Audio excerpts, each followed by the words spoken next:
Alright, what I'm about to do, I'm about to do like, probably, I'll probably do like 4 more reaction videos to go, and that's it for now, just in case, so yeah. But right now, we're going to react to the 10 best Nintendo fighting games, as by Mojo Plays. Now, believe me, I only play like Super Smash Bros. And Super Smash Bros. Is one of my favorite games so far. But sometimes I haven't played any others fighting games on the. Actually, I did play only on the Nintendo, of course. GameCube that I actually played was Soul Calibur 2. That was one of my most favorite of all time because Link is on there, and I played the most of it. I ain't gonna lie though, like that's what get me into more of Soul Calibur because it actually does help me a lot. And somehow I haven't played any other fighting games on the Nintendo, so like I said, I'm gonna try my best to collect a lot of games to it just in case. So I'll probably get my chance to create my own game rooms until we get a new house, hopefully. So yeah, that'd be cool. But but yeah, so let's check it out in 5, 4, 3, 2. Welcome to Mojo Plays, and today we're taking a look at the 10 best fighting games across Nintendo platforms. Whether they were first party, only available on a Nintendo console, or had unique features exclusive to a Nintendo console, they do count for this list.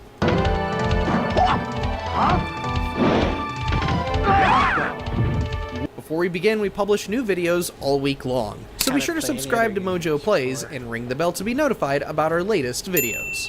Tatsunoko vs. Capcom Ultimate All-Stars.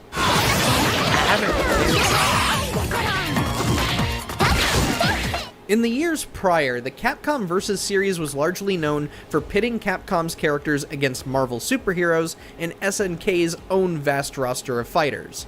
So it was odd but cool to see something like Tatsunoko enter the fray with its own niche roster of characters. As for the game itself, it was the same frenetic gameplay we'd expect from a Capcom vs. Tag Fighter, and it felt surprisingly really good to play on the Wii. On top of that, the cel-shaded art style and detailed environments looked really slick, and helped the game stand out visually from other fighting games at the time. We only wish it came to other platforms, but we understand the attempt in trying to give the Wii more hardcore fighting games. Joy Mech Fight. Which isn't spectacular by any means, but Urban Champion walked so that Joy Mech Fight could run 9 years later. You and your opponent will have to utilize moves to knock each other down until one of you runs out of hearts. For its time, Joy Mech Fight was a bit deeper than most fighting games typically were. While rudimentary by today's standards, it still holds up in mechanics and replay value. If you're interested in playing this for yourself, it is commercially available via Switch Online's NES app. It's on Switch? Okay, I'll try it out. Super Smash Brothers!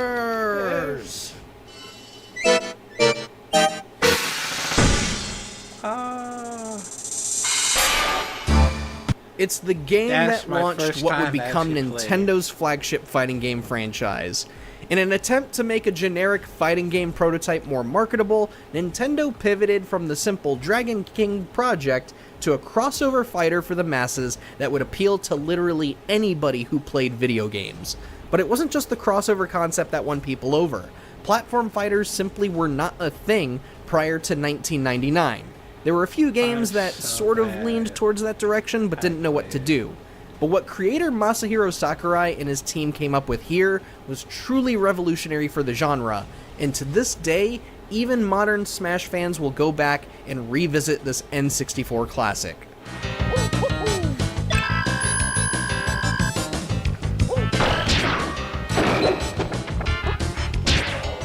Kirby Fighters 2.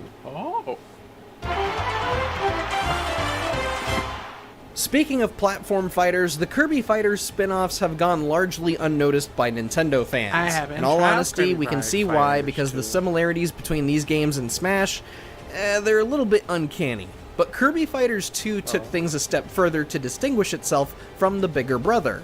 Not only did we get more copy abilities to play with, the roster also included some regular characters like Bandana D, Gooey, and Meta Knight, each wielding special abilities of their own.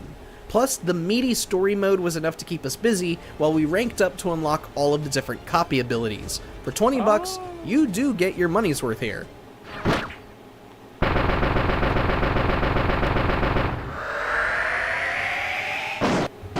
Dead or Alive, Dimensions. Oh.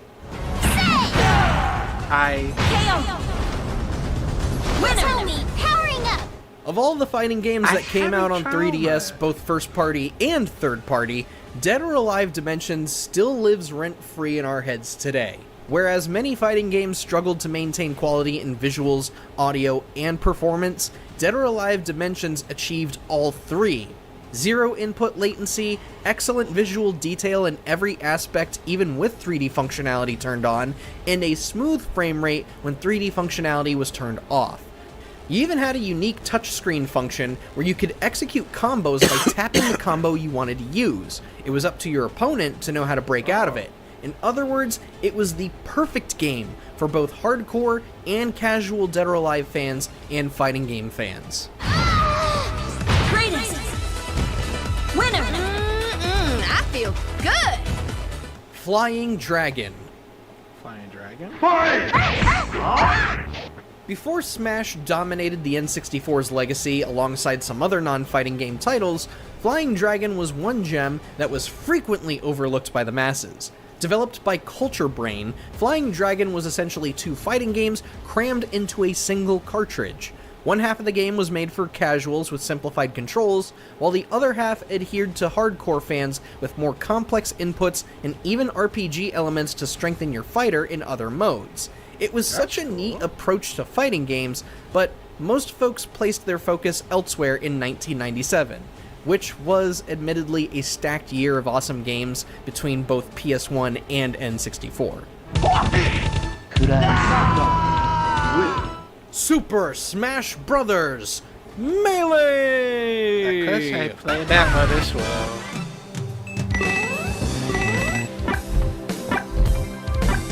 Despite the GameCube selling a measly 20 million units, That was my almost favorite game everybody as has the well. nostalgia for Super Smash Bros. Melee. But that nostalgia comes up for a very good reason. In addition to boasting some impressive visual fidelity on a notoriously underpowered console, Melee ran at a pretty fast pace while making just about every character feel good to play as. Even more exciting were the litany of different game modes for you and your friends to mess around with outside of the typical score and stock type matches. And do we even need to mention that epic odyssey that was Adventure Mode? I still think about that mode to this day, man. It was so cool. Punch Out.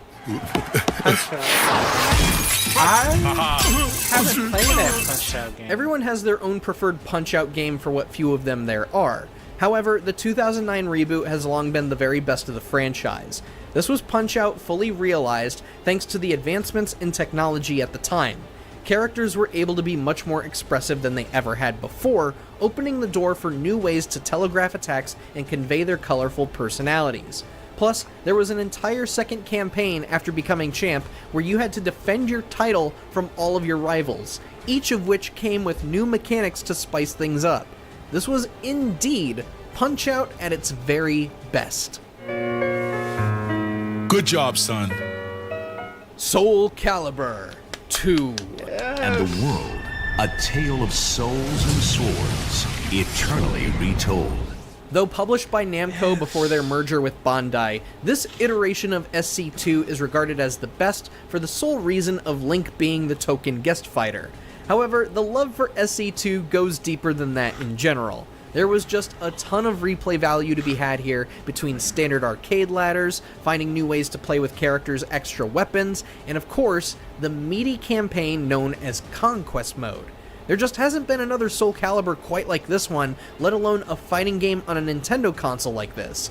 And even then, we all know which fighting game has long been the king of Nintendo fighting games. And that game is... Win! Yep. Super Smash Bros. Ultimate. I got that. What is there to say that hasn't already been said about Smash Ultimate? This truly is the ultimate love letter to not just Nintendo, not just fighting games, but video games as a whole. This is the fighting game that is every nerd's dream. Between the ludicrously huge roster of both Nintendo and licensed guest characters, and the wealth of different game modes to indulge in. And even if a character wasn't explicitly in the game, they still made an appearance in the form of unique spirit battles. When Nintendo said everyone is here during the reveal trailer, they truly meant everyone is here. And as the years wane on, it gets harder and harder to imagine another Smash game or another fighting game ever outdoing what Smash Ultimate accomplishes in mechanics and replayability. Are we even gonna get another game like Smash Ultimate ever again?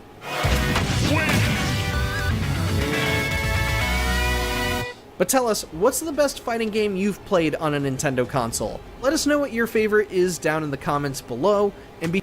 Yeah, man. I ain't gonna lie though.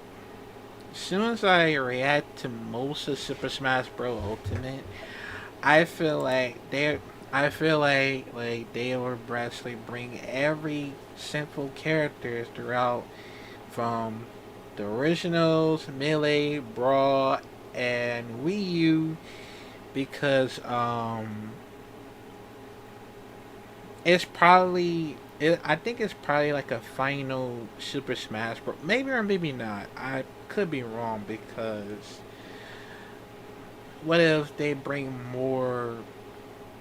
What if they actually made more Super Smash Bros. Games, like Super Smash Bros. Evolutions, I believe. I mean, that'd be so cool. They actually made it like that, of the Super Smash Bros. Evolution, where you have every character is preside from the DLC might come there as well, as as an unlockable character. That way, well, it's not going to be a DLC, but it's going to be an unlockable character that you have the last time on the Super Smash Bros. Ultimate. So I believe they probably going to do more Super Smash Bros. Hopefully near future, and we'll have to see, man. But I actually enjoy playing every Nintendo games, and Nintendo fighting games, including the most of the ones like Super Smash Bros. And Soul Calibur 2. That actually does help me out, because I ain't gonna lie though, like, man, it brings back so many memories that I have since I play a lot of Nintendo games. Like I said, I'm gonna collect a lot of Nintendo games later on, hopefully, because it actually does gonna help me a lot. Playing a lot of Nintendo games, like, of course, from Mario, Metroid, what else? Donkey Kong as well, Wario, Legend of Zelda, and pretty more, because I was thinking that I hope that might happen later on, because it does gonna help me a lot playing Nintendo Switch 1 and 2 as well, currently for Nintendo Switch 2, because I know they're gonna add some more amazing fighting games. And I hope they're probably gonna bring Super Smash Bros. Probably near future for Nintendo Switch 2, because hopefully it might happen later on. So yeah, but let me know, comment down below, man, what is your favorite Nintendo fighting games? Let me know, man, and I'll see you in the next video.